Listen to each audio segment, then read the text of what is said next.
이번 시간에는 신용카드, 매출 전표 등 수령 명세서에 대해서 배워보도록 하겠습니다. 매입세액 공제가 되는 항목은 이 세금계산서 매입분도 있지만 이 그 외에 세금계산서 외에 현금영수증이랄지 뭐 신용카드랄지 이런 것들에 의해서 매입한 경우에도 매입세액 공제를 해주고 있습니다. 그래서 다만 이제 세금계산서는 매입세액 공제를 위해서 정형화되게 돼 있지만 그 외에 이런 현금영수증이랄지 매입용 신용카드랄지 이런 것들은 공제하기 위해서 요건을 갖춰야 되는데 아래 보시면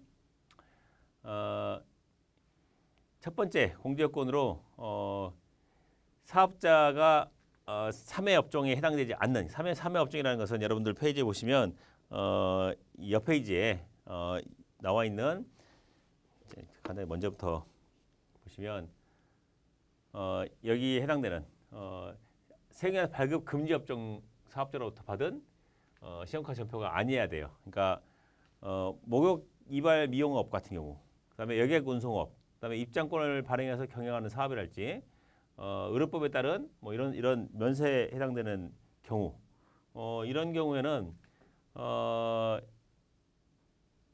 여기서 이제 신용카드나 현금영수를 발급받는다고 하더라도 매입세 공제가 안 된다는 거예요. 그렇죠? 여러분들 발행도 금지되어 있고, 그래서 뭐 보시면 여기 물론 뭐 버스표나 이런 것들 이 신용카드 결제는 할 수 있죠. 하지만 이 세금에서 발급 금지 업종으로 되어 있기 때문에 이런 것들은 매입세 공제가 금지되어 있어요. 그러니까 여러분들 조심해야 될 게 여러분들 하시다 보면은 주로 이제 이런 여객 운송업, 뭐 이비카드랄지 뭐 그러니까 이 택시 타거나 이런 것들은 매입세 공제가 안 돼요. 근데 여기 공제 항목에 이걸 공제로 인식해서 나오는 경우 있는데 그렇다고 해도 여러분들이 매입세 공제를 불공제로 바꿔가지고 신고를 하셔야 돼요. 물론 이제 표시가 잘 돼 있으면 좋은데 이런 것이 이런 사업자들이 법인으로 돼 있으면은 법인 사업자로 인식해가지고 매입세 부가세 분류해가지고 매입세 공제가 되는 경우가 가끔 표시되는 거 가끔 있어요. 근데 여러분들이 스크래핑하거나 하는 경우에 불공제로 바꾸셔가지고 신고를 해야 합니다. 자, 그 외에 이제 이 공제될 수 있는 요건을 보시면 첫 번째 신용카드 매출 전표 등의 수령명세를 제출해야 돼. 그러니까 신용카드 매출 전표 수령명세를 부속명세로 제출해야 되고 이렇게 해서 사업용 신용카드는 얼마, 그 외에 신용카드는 얼마, 현금영수증은 얼마, 몇 군데에서 했다. 이 매입세 공제가 얼마다 이렇게 작성되어 있는 신용카드 매출 전표도 수령명세를 제출해야 되고 첫 번째 요건이, 그리고 그 거래사실에 속하는 과세기간에 대한 확정 신고를 한 날로부터 5년간 보관해야 돼요. 모든 서류의 보관 의무는 원래 5년이에요. 근데 이제 결손법인이나 결손 사업장 같은 경우에 결손을 공제받기까지 10년, 결손 10년까지 소급 공제가 되니까 그런 경우는 이제 10년까지 보관하라고 돼 있는데 왜? 나 10년 전 거 공제할 거야라고 했는데 증빙 줘봐. 증빙을 가지고 있지 않으면 안 되니까 보통은 5년이지만 여기 나온 것처럼 서류 보관 의무가 5년이지만 예외적으로 10년인 것도 있다. 근데 10년은 잊어버리시고 5년간 보관해야 한다는 거 알아두시고 뭐 지금 보관하고 있는 경우는 신용카드 매출표를 수취하여 보관을 본다라고 해서 여기 나온 신용카드 사업자로부터 월별 이용 대금 명세를 받거나 그러니까 일일이 전표를 그동안에는 예전에는 공제받으려면 전표를 다 모아가지고 불과 한 10몇 년까지만 해도 10년 조금 넘기 전까지만 해도 매입세 공제받으려면 실제 전표가 있어야 됐어요. 그리고 이면 확인본이라고 해서 전표에다가 이면 확인 도장까지 명판 도장을 받았어야지 공제가 됐어요. 근데 이제 너무 번거롭고 어떻게 다 하느냐 이렇게 신용카드 사업자 무슨 카드 이런 데서 월별 이용대금 명세를 볼 수 있단 말이에요. 그리고 요즘은 더 좋아져서 신용카드 홈페이지에 들어가면은 내역이 다 나와요. 가서 내가 몇 월 며칠 날 구입한 내역 딱 클릭하면은 내역이 다 나온단 말이에요. 그런 것들은 굳이 증빙을 전표를 보관하고 있지 않더라도 보관하고 있는 것으로 보겠다라는 거예요. 자, 살펴봤고 그다음에 이 신용카드 사용 내역 중에 매입세 공제 대상을 선별하는 순서도 있는데 신용카드는 그 세금계산서와 달리 세금계산서는 전부 다 입력한 다음에 그러니까 세금계산서는 보시면 알겠지만 합계표에는 내가 받은 세금계산서는 전부 다 기록하게 돼 있잖아요. 합계표로. 그리고 나중에 어떻게 했어요? 매입세 불공제 부분을 따로 차감하는 구조로 돼 있어요. 하지만 신용카드는 매입 뭐 처음에 할 때부터 뭐 다 전부 다 신용카드 매입한 거 전부 다 입력하고 뭐 불공제분 빼고 이런 게 아니에요. 신용카드는 공제할 수 있는 것만 공제하는 거예요. 공제상을 선별해서 공제를 시켜야 되는 거예요. 그러니까 항목에 신용카드 공제 항목이 쭉 있지만 중간에 뭐 접대비를 썼다든지 뭐 이런 뭐 비영업용 소형 승용차 유지 관련이랄지 이런 것들은 애초부터 기름값 넣은 거 이런 거 소형 승용차에다가 뭐 예를 들어서 회사차 그랜저에다가 기름 넣었다. 그랜저 비영업용 말하자면 업무용이죠. 업무용 소형 승용차에 해당돼서 매입세 불공제된단 말이에요. 그 유류에 대한 부가세까지도 불공제되니까 그런 걸 집어넣었다가 나중에 매입세 불공제를 빼는 게 아니라 애초부터 매입세 공제를 입력하지 않는다는 거예요. 그래서 과세 면세 겸용 사업자의 경우에 겸용하는 사업자의 경우에 공통 매입을 세금계산서로 구입했다? 공통 매입에 대한 구분을 애매해요. 이게 과세인지 면세인지 구분이 애매한 경우에는 집어넣지 않는 거예요. 그러니까 그런 것들 잘 봐두시라는 거예요. 자, 그래서 한번 봐보시면 이 사업과 직접 관련이 없는 지출. 신용카드 회사에 개인 사업자 같은 경우에는 홈택스에다가 개인용 사업용 신용카드를 등록할 수 있어요. 뭐 신용카드 뭐 많이 등록해 보진 않았지만 뭐 50개까지 등록이 된다고 하는데 그렇게까지 등록해 본 적이 않아서 아무튼 거기다가 개인 사업자들은 사업용 신용카드로 등록을 한 경우나 아니 법인 사업자들은 법인 카드가 발행되면은 무조건 다 거기에 우리 등록을 일부러 하지 않아도 등록이 돼요. 그 내역들 중에서 사업과 직접 관련이 없는 지출에 해당되는 경우에는 빼라는 거예요.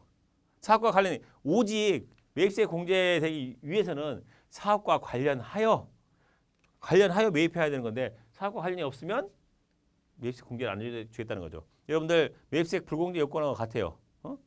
사업과 관련이 없는 지출 이런 거.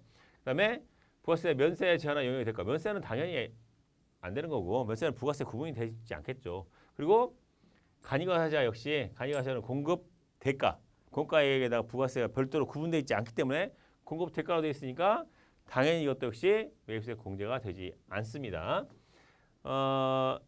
여기 마찬가지로 매입세 불공제 요건인 비영업용 수용차 구입 임차 유지 관련, 그다음에 또 접대비, 그다음에 면세 관련, 그다음에 토지의 자본적 지출 관련 건에 대해서는 매입세 공제를 해주고 있지 않습니다.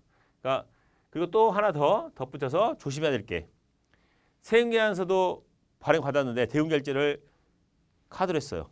그래서 그 사실을 잊어버렸어 자기도 담당자가. 그렇다면 세금계산서 받은 것도 공제받고 그 대금 신용카드로 결제했는데 신용카드 결제한 것도 공제받고 그러면 어떻게 해요?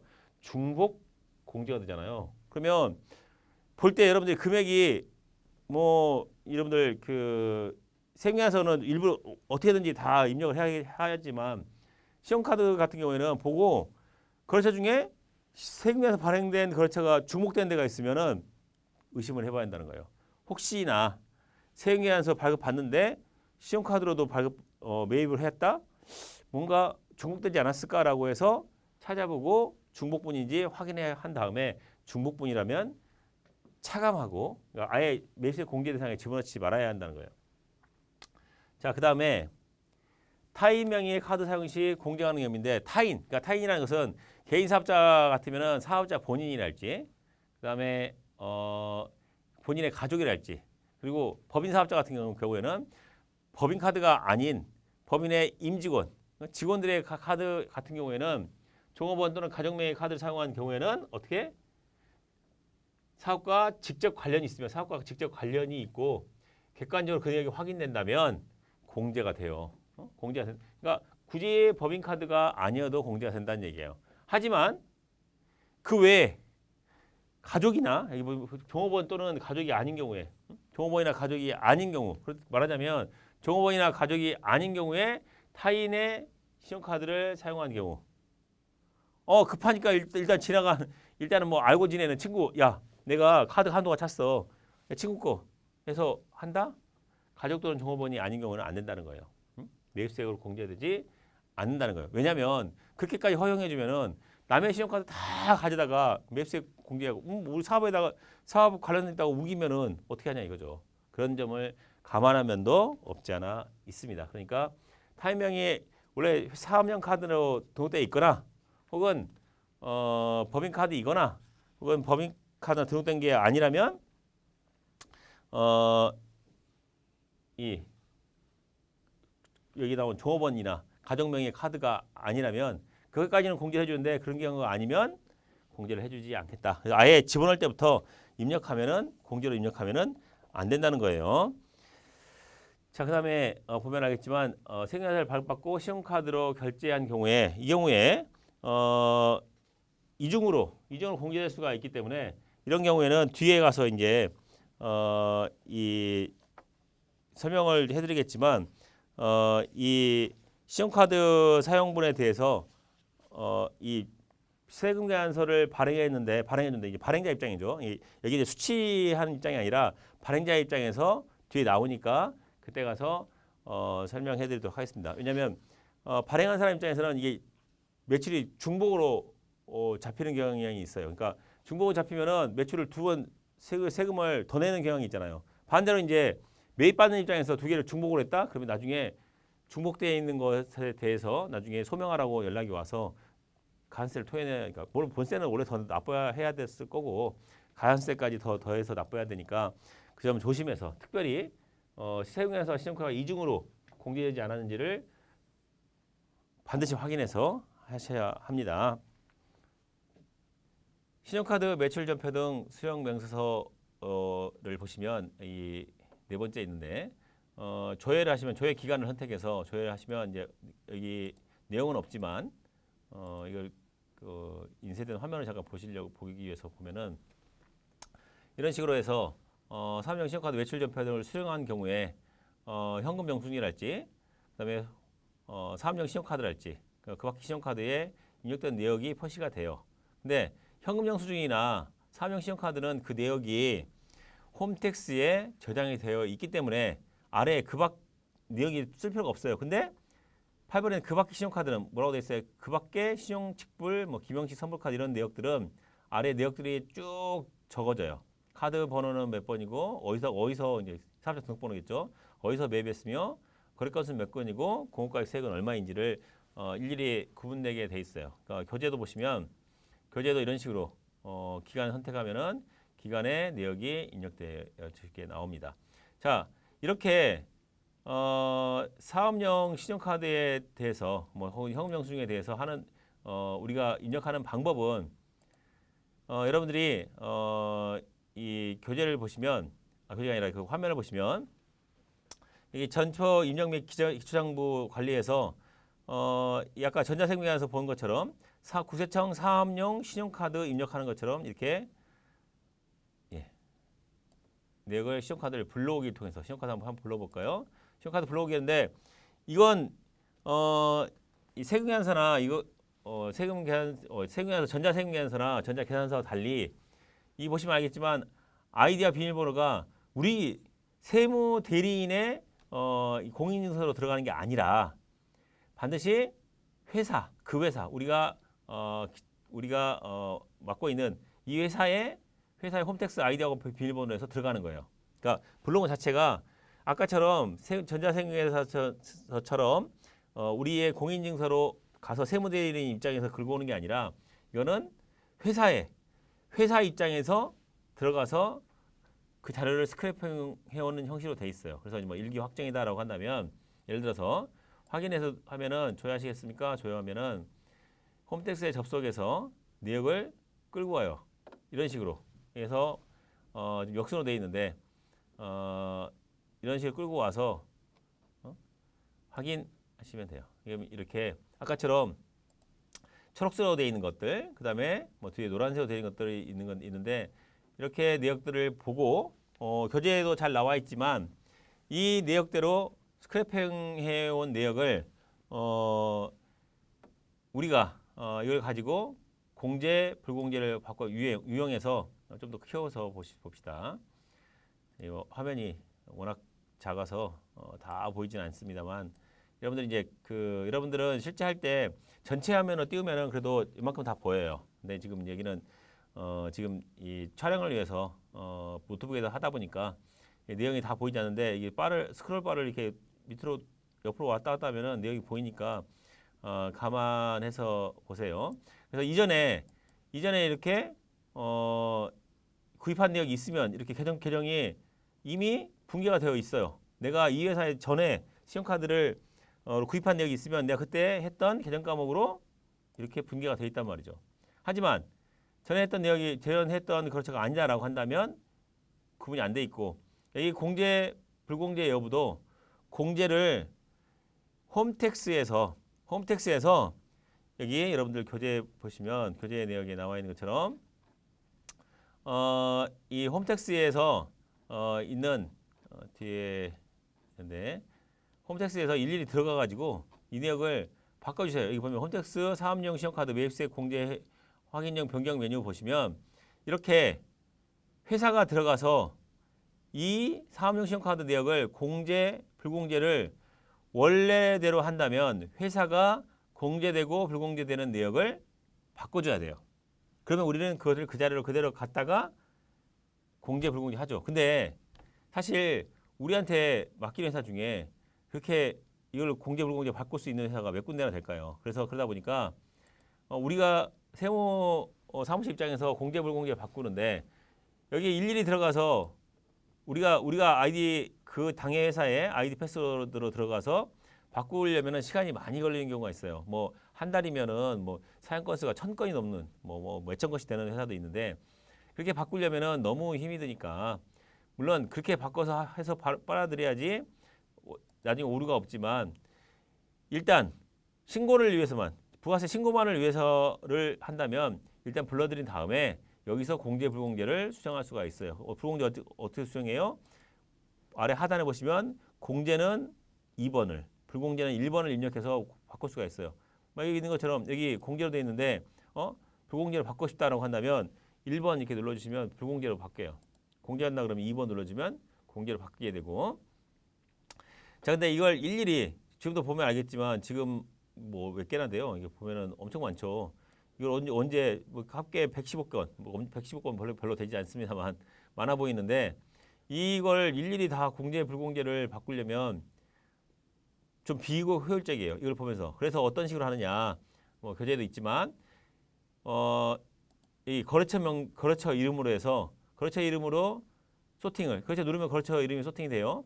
해서 아니면 업종으로 해서 소팅하든지 아무튼 어떤 것을 하든 간에 본인이 편하게 거래처 이름으로 소팅하는 게 제일 편할 수 있어요. 왜냐하면 같은 데는 똑같이 공제 불공제 같이 하면 되니까. 그래서 불공제를 선택하면 일반 연표로 내역이 보내지고 카드 내역을 전부 다 우리가 가져와서 그 내역을 일반 연표로 전송시키는 거죠. 이 프로그램 내에서 공제로 하면은 공제라는 경우는 매입 매출 점포로 보내서 우리가 매입용 신용카드 사용에 대한 여기 신용카드 매출 점포 등 수령명서에서 매입세 공제를 받을 수 있게 돼 있습니다. 그래서 보면은 뭐 에너지테크 보니까 여기는 계정 과목도 할 수 있겠죠. 뭐 이거 보면 업종은 한식이야. 그러면 계정 과목은 811번에 있는 복리후생비겠구나. 복리후생비면은 여기 간이가 해줘도 아닌데 우리 직원들이 밥 먹은 거네.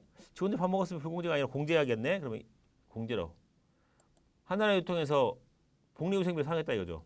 복리후생비로 이번에 뭐 직원들 야외에 가면서 야외 가기 위해서 뭐 여러 가지 걸 샀어요. 그러면서 야외인데 마침 공제로 됐으니까 복리후생비고 공제니까 공제로 바꿔주시면 됩니다.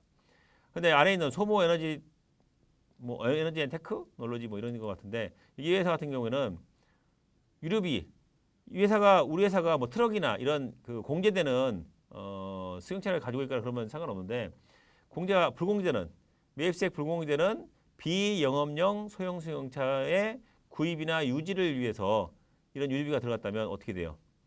여기 개정 과목은 차량 유지비이면서 공제가 안 돼야겠죠. 그러면 불공제를 선택해서 바꿔주셔야 돼요. 그러면 소모 에너지 엔테크는 전부 다 똑같이 차량 유지비고 불공제시키고 차량 유지비고 불공제시키고 이런 식으로 바꿔줘야겠죠. 그죠?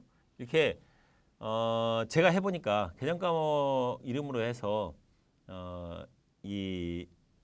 개정 과목 이름이 아니라 거래처 이름으로 해서 소팅해가지고 하는 경우 이게 입력하면은 공제 불공제를 바꿔주고 그다음에 개정 과목 선택해서 해주면은 빨리 했던 것 같아요. 마찬가지로 KG 이니시스는 뭐 이렇게 말하자면 대행회사, 구매 대행회사, 그러니까 말하자면 우리가 어디 뭐 쇼핑몰이나 인터넷 쇼핑몰 이런 데서 사면은 그 회사 이름이 아니라 KG 이니시스나 이런 식으로 돼요. 회사 물품 구매했는데 물품 구매한 데를 에 대한 결제를 이 회사에서 결제 대행사가 되는 거죠. 그런 경우에는 뭐 회사에서 비품 샀다라고 한다면 소모품비 하시고 공제가 되겠죠. 그죠? 이렇게 쭉 소모품비로 830번 바꿔주면 되겠죠. 이렇게. 사실 이것도 되게 그러니까 능률적이지 않아요. 이게 하는 거 방법이 하는 것도 손에 익으면 되게 빠르게 할 수 있는데 손에 익기 전까지는 이제 계속 다다다닥 소리가 들릴 만큼 해야 돼요. 이게 싫다라고 한다면 신용카드를 엑셀로 불러와서 할 수도 있어요. 이건 이제 우리가 홈택스에 가셔서 우리가 아이디로 홈택스에서 국세청 사업용 신용카드 불러온 경우죠. 마찬가지로 현금 영수증 역시도 현금 영수증 자동 붕괴 역시도 현금 영수증을 불러오기 위해서 기간 선택해서 이렇게 불러오기 하면 돼요. 근데 없는 경우에는 안 불러줘요. 그때 현금 영수증 발행한 적이 없으면 매입을 이게 좀 대부분 이제 커피는 이제 현금 영수증 발행했네요. 그런 경우는 이렇게 확인 눌러주시면 이 내역을 전부 하겠죠. 그리고 여기는 이제 전부 다 똑같으니까 복리후생비로 일괄 변경할 수 있겠네요. 해서 뭐 개정 과목 하면은 걔가 추천은 뭐냐면 이전에 내가 붕괴해둔 내역이 있을 거 아니에요. 이거 이 거래처에 대해서 그 거래처 내역이 아니 복리후생비는 몇 개 됐었고 뭐 접대비는 몇 개 됐고 회의비는 몇 개 이 붕괴가 돼 있더라는 것을 보여주는 거예요. 이 붕괴 설정은 여기에 대해서 내가 붕괴를 일괄적으로 바꿀 수가 있어. 일괄 붕괴 설정해서 보니까 상품 매출이 아니라 상품 매입이죠. 매입의 경우에 상품이 아니라 뭐다? 이거 복리후생비다. 복리후생비 직원들 복리후생비로 한 거야라고 바꾸고 확인 누르면 일괄 변경하시겠습니까? 하면 어떻게 했어요? 전부 다 계정이 복리후생비로 일괄 변경이 되겠죠. 그러니까 거래처가 같은 격끼리 소팅을 하면은 이렇게 한꺼번에 바꿀 수 있는 장점이 있습니다. 자, 그리고 공제 수정 여부도 공제면은 2번 하단에 지금 여기 화살표 왔다 갔다 하고 있죠. 그리고 불공제면 1번을 선택해서 바꿀 수가 있어요. 근데 복리후생비고 직원들 차대랑 식사하고 뭐 혹은 뭐 회의할 때 복리후생을 위해서 산 거다라고 한다면 공제가 해당되겠죠. 이렇게 직접 방금 전에 본 것처럼 국세청이나 국세청 사업용 신용카드랄지 현금 영수증 같은 경우에는 일일이 우리가 손으로 입력하지 않아도 홈택스에 가서 홈택스에서 자료를 끌어와서 그 내역을 입력할 수가 있겠죠. 하지만 그 외에 신용카드 있잖아요. 기타 신용카드의 경우에는 기타 신용카드는 내역이 많지 않으면 매일매일 전표 입력에다가 하나씩 건별로 하나씩 입력을 해야죠. 여기서다가 하나씩 입력해야 되는 수고름이 있어요. 근데 그 하나씩 입력하기에 너무 시간이 많이 걸리는 경우가 발생해요. 그러면 어떤 방법이 있느냐? 그냥 우리가 이걸 사업용 신용카드나 현금 영수증이 아니고 그 외의 카드랄지 혹은 사업용 신용카드인데 방금 봐서 알겠지만 전번에 신고해야 될 게 딸려 들어오는 경우가 발생해요. 방금 전에도 사업용 신용카드 했더니 어떻게 해요? 지금 4월부터 선택을 불러올 때 틀림없이 일기 확정해서 4월부터 6월까지 했는데 어떻게 했어요? 봐보세요. 3월 31일께 있더라 이거예요. 그리고 보시면 3월 31일께 이게 있어요. 사실 이번에 4월 1일부터 신고를 해야 되는데 3월 30일께 있어요. 그리고 반대로 제 끝에 보면은 6월 29일까지만 돼 있어요. 이게 왜 그러냐면 구세청 사업용 신용카드를 이 카드사에서 내역을 받아가지고 제공을 해주는데 카드사 입장에서는 우리는 전표의 입력은 우리는 승인 기준이잖아요. 그러니까 말하자면 발생 기준.